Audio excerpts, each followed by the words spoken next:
ആരോഗ്യം അമൂല്യം.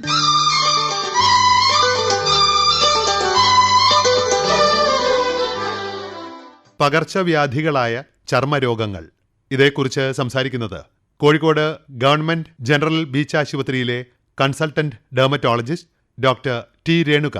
പകർച്ചവ്യാധികളായ ചർമ്മരോഗങ്ങൾ, ഇതിൽ ബാക്ടീരിയ, വൈറസുകൾ, ഫംഗസുകൾ മൂലമുണ്ടാകുന്നവ, ലൈംഗിക രോഗങ്ങൾ, കുഷ്ഠരോഗം, സ്കാബീസ് മുതലായവ ഉൾപ്പെടുന്നു. ബാക്ടീരിയ മൂലമുണ്ടാകുന്ന ഒരു രോഗമാണ് ഇംപെറ്റൈഗോ. കുട്ടികളിലാണ് ഇത് കൂടുതൽ കാണുന്നത്. മുഖത്തും കൈകാലുകളിലും തലയിലുമെല്ലാം തേൻ നിറത്തിലുള്ള പൊറ്റകെട്ടി നീരൊലിക്കുന്ന വ്രണങ്ങളാണ് പ്രത്യക്ഷപ്പെടുന്നത്. കുട്ടികളെ 2 നേരം സോപ്പിട്ട് വൃത്തിയായി കുളിപ്പിക്കണം. നഖം, മുടി എന്നിവ വൃത്തിയാക്കണം. ആൻറ്റിബയോട്ടിക് മരുന്നുകളാണ് ചികിത്സ.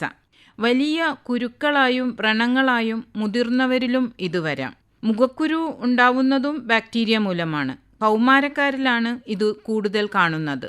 ഹോർമോൺ വ്യതിയാനം മൂലം മുതിർന്നവരിലും മുഖക്കുരു വന്നേക്കാം.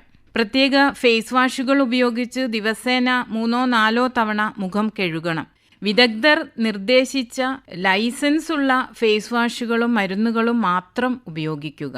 വൈറസുകൾ മൂലമുണ്ടാകുന്ന രോഗങ്ങൾ, HPV വൈറസുകൾ ഉണ്ടാക്കുന്ന കെടുമ്പുകൾ, പാലുണ്ണി, chicken pox, herpes zoster, measles, rubella, dengue തുടങ്ങി പല വൈറസ് രോഗങ്ങളും പനിയോടൊപ്പം തൊലിയിലും ചുവന്ന തിണർപ്പുകളായി പ്രത്യക്ഷപ്പെടുന്നു. പ്രതിരോധ കുത്തിവയ്പ്പുകൾ നിർബന്ധമായും എടുക്കുക. രോഗപ്രതിരോധ ശേഷി വർദ്ധിപ്പിക്കുന്നതോടൊപ്പം ചിലപ്പോഴൊക്കെ ആൻറ്റിവൈറൽ മരുന്നുകളും ഇതിന് ഫലപ്രദമാണ്. ഗർഭിണികൾക്ക് ഇത്തരം അസുഖങ്ങൾ വരുന്നത് ഗർഭസ്ഥ ശിശുവിന് അംഗവൈകല്യങ്ങൾക്ക് കാരണമായേക്കാം. ഈ അടുത്ത കാലത്തായി റിപ്പോർട്ട് ചെയ്യപ്പെടുന്ന മങ്കി പോക്സ് വൈറസ് ബാധ തൊലിയിൽ തടിപ്പുകളും പിന്നീട് കുമിളകളായും കാണുന്നു.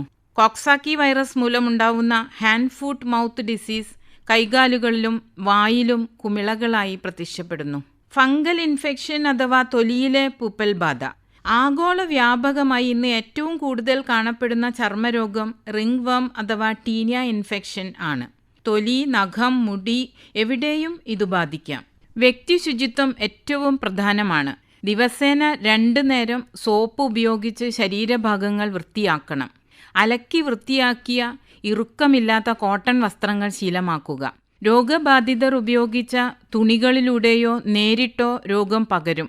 ആൻറ്റിഫംഗൽ മരുന്നുകളാണ് ചികിത്സ. സ്റ്റിറോയിഡ് അടങ്ങിയ മരുന്നുകളും മറ്റും ഉപയോഗിച്ച് സ്വയം ചികിത്സ നടത്തുന്നത് രോഗം മാറാത്ത അവസ്ഥയിലെത്തിക്കും. നഖങ്ങളെ ബാധിക്കുന്ന പൂപ്പൽ ബാധ മാസങ്ങളോളം തുടർച്ചയായി ചികിത്സിക്കേണ്ടതുണ്ട്. ലൈംഗിക രോഗങ്ങളാണ് മറ്റൊരു പ്രധാന പകർച്ചവ്യാധി. HIV അഥവാ എയ്ഡ്സ് ആണ് ഇതിൽ ഏറ്റവും മാരകം. സിഫിലിസ് രോഗികളുടെ എണ്ണം കൂടി വരുന്നതായാണ് കാണുന്നത്. ഗൊണോറിയ, ഹെർപ്പിസ് ജനൈറ്റാലിസ്, ജനൈറ്റൽ വാർട്ട് തുടങ്ങി നിരവധി ലൈംഗിക രോഗങ്ങളുണ്ട്. രോഗം വരാതെ നോക്കുന്നതാണ് ഉത്തമം. രോഗബാധിതരുമായുള്ള ലൈംഗിക ബന്ധം, രക്തം സ്വീകരിക്കൽ, അണുവിമുക്തമല്ലാത്ത സൂചി ഉപയോഗിക്കൽ, മയക്കുമരുന്ന് കുത്തിവയ്ക്കുന്നത്, രോഗബാധിതയായ അമ്മയിൽ നിന്ന് കുഞ്ഞിലേക്ക് എന്നിങ്ങനെ HIV പകരാം.